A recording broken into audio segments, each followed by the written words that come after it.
Hello students, I am your maths teacher Swanji Singh and today we are going to discuss some trigonometric identities. So let's start. Now first identity is sine square theta plus cos square theta, that is equal to 1.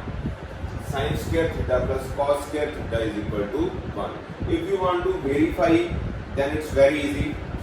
See, what is the left hand side? It is sine square theta plus cos square theta.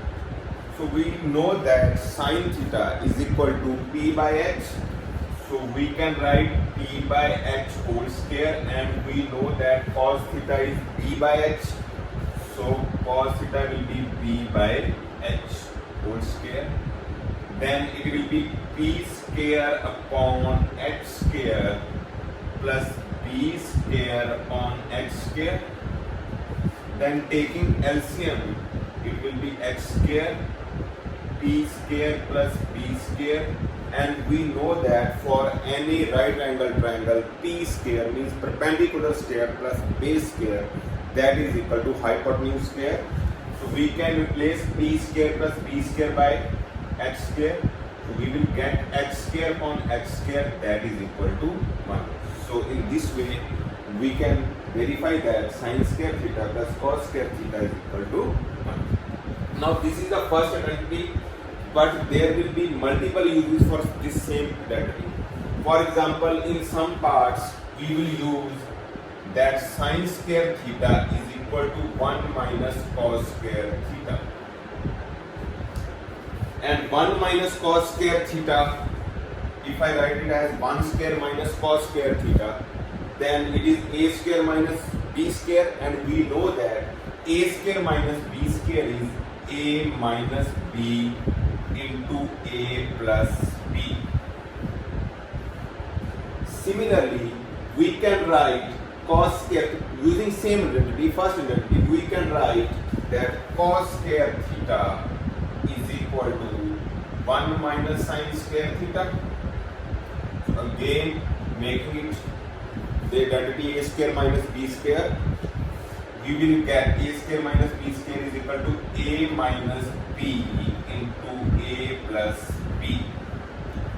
So my point is, whenever you will solve the question related to this identity, in some parts we will use same sine square theta plus cos square theta is equal to 1. In some parts we may have to use that sine square theta is equal to 1 minus cos square theta, which further can be written as 1 minus cos theta into 1 plus cos theta.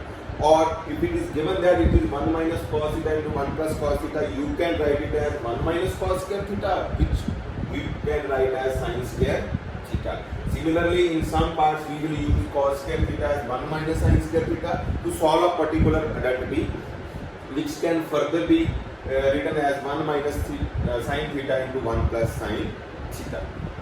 Then second identity is secant square theta is equal to 1 plus tan square theta. We can also verify this identity using same process. And so like this, as we are using this identity in multiple ways, similarly we will use this identity in multiple ways. In some parts we will use it as secant square theta minus 1 is equal to tan square theta, and in some parts we will use it as secant square theta minus tan square theta is equal to 1. So there are 2-3 ways in which we can use this particular identity to solve the questions which are related to secant and tan. Then third identity is cosecant square theta is equal to 1 plus cot square theta.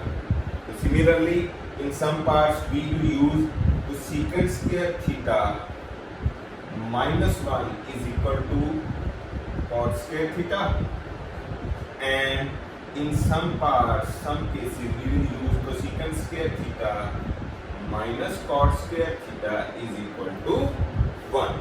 So students, there are only 3 identities, but their use is very much important in all the parts. Means there are multiple uses when you will try to solve the identities which are related to these identities. then you will see that there will be multiple use of these identities. I hope all the identities are clear.